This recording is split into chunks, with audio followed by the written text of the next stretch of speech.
High, আমি শ্রাবণী। আপনারা দেখছেন শ্রাবণীর রান্নাঘর। আজকে আপনাদের সাথে শেয়ার করব পোহা পিঠে। যদি চ্যানেলে নতুন হয়ে থাকেন তাহলে অবশ্যই চ্যানেলটি সাবস্ক্রাইব করে দিন। চলুন ভিডিওটি শুরু করা যাক। প্রথমেই আমি একটি বাটিতে 250 গ্রাম চালের গুঁড়ো নিয়েছি। এই গুঁড়ো জলে 10 মিনিট ভিজিয়ে রাখবো। আমি এখানে যে চালের গুঁড়োটি ব্যবহার করেছি সেটি বাজার থেকে কেনা, এই জন্যই আমি এই চালের গুঁড়োটা জলে ভিজিয়ে রাখছি। আপনারা যদি বাড়িতে চালের গুঁড়ো তৈরি করে নেন তাহলে জলে ভেজাতে হবে না।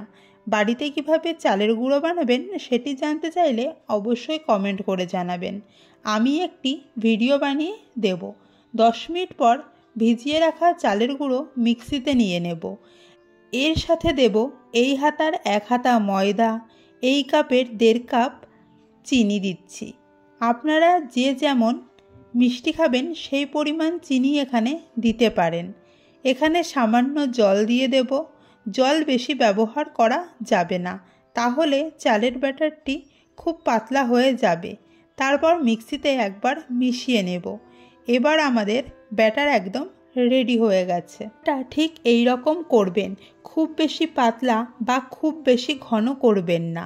তারপর একটি কড়াইতে তেল গরম করে 1 হাতা ব্যাটার নিয়ে তেলে দিয়ে দেব। একটি খুন্তির সাহায্যে এইভাবে তেল তুলে ওপরে দিয়ে দেব।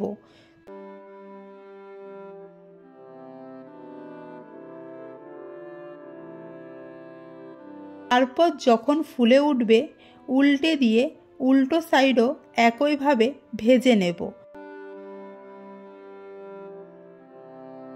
দুপাশ একই রকমভাবে ভাজা হয়ে গেলে তেল থেকে তুলে একটি বাটিতে রেখে দেব। আমি আর একটা করে দেখাচ্ছি। এটি হলো বেশ কয়েকটা করার পরে।